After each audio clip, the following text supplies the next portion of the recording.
Hello guys, ngayon ay alamin natin ang update tungkol sa isinusulong nilang impeachment para sa Vice President Sara Duterte. So itong Makabayan Block, sila mismo ang nagha-hands-on no, para isulong ito siya. So alamin natin, ngayon is December 6, no?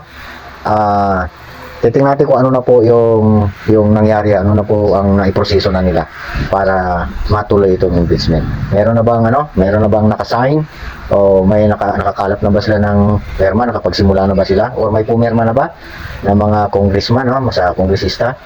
Alamin natin yan dito kasi siyempre medyo ilang araw nang lumipas no. Kaya dito titingnan natin dito sa GMA 7. 24 oras ko kasi napanood dito. So i-quote lang natin ito siya, no? Magkukuha lang tayo ng clips para ma-update natin yung kalagayan ng pagsusulong ng impeachment sa ating Vice President. Okay, panoorin natin. Sinisimulan na ng Makabayan Block ang pangangalap ng pirma ng mga mambabatas para sa inendorso nilang impeachment complaint laban kay Vice President Sara Duterte. Nais nilang makuha ang 106 na pirma o higit sa 1/3 ng kasalukuyang miyembro ng Kamara para maidiretso na ito sa plenaryo at matransmit agad sa Senado. Nakatutok si Tina Panganwil Perez.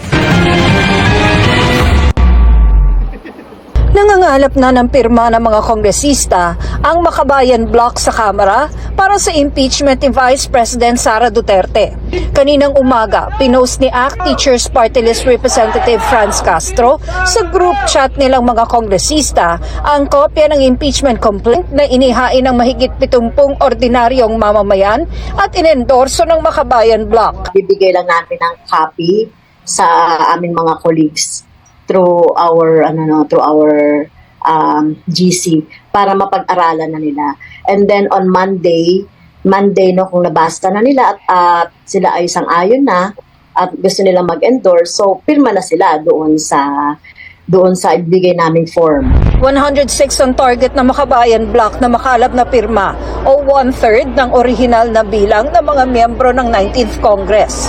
Pero ayon kay House Secretary General Reginald Velasco, 103 lang ang kailangan dahil 307 na lang ang kabuuang bilang ng mga kongresista dahil meron ng mga pumanaw o natanggal na kongresista o nagbitiw dahil itinalaga sa gabinete. 106 para hindi ma-technical. Oo. Kasi 'di ba, parang kapag sinabi nila na hindi kasama pa rin sa role itong mga namatay or ganito or ganyan, at least we have a sure number of 106 kapag tinotal.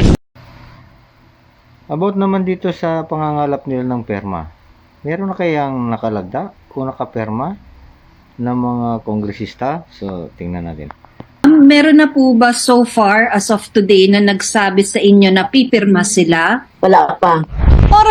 Oras ang kalaban ng mga nagsusulong sa impeachment dahil magre-recess na ang Kongreso simula sa December 21 at ilang buwan na lang ay eleksyon 2025 na. So ano daw guys? Wala pa. So December 6 na tayo, no? Hanggang Monday daw yata ang kanilang paghihintay eh. So meron kayang pipirmang mga 1/3? Makaabot kaya nila magpapirma ng 1/3?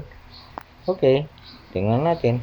Kapag nakuha ng mga pro-impeachment ang pirma ng 1/3 ng mga kongresista, hindi na diringin sa Kamara ang mga reklamo. Iaakyat na ito sa Senado na uupong impeachment court. Kung hindi, kakain ng oras ang pag-transmit ng Secretary General ng Kamara sa mga impeachment complaint sa Office of the Speaker. So dito guys, ano sa palagay ninyo guys? Aabot kaya itong kanilang pinoprosesong impeachment?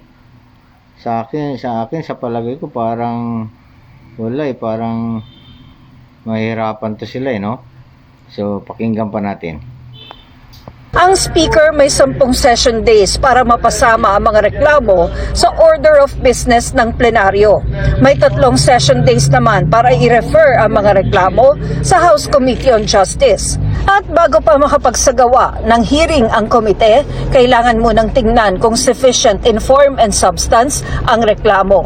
Kung sufficient, may 10 araw si Vice President Sara Duterte para sagutin ang mga akusasyon. I think it's calendar days kasi it did not mention na it's session days eh.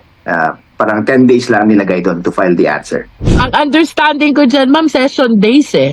By session days, it is Monday to Wednesday only. We don't have a session on Thursday and Friday. Ano man ang mangyari, inaasahan na raw ng isang kaalyado ng bise sa Senado na matutuloy ang impeachment. I am expecting for the worst. Magkakaroon talaga ng impeachment. Diyan lang muna tayo. So huwag kalimutan mag-like at mag-subscribe sa channel ko. Thanks.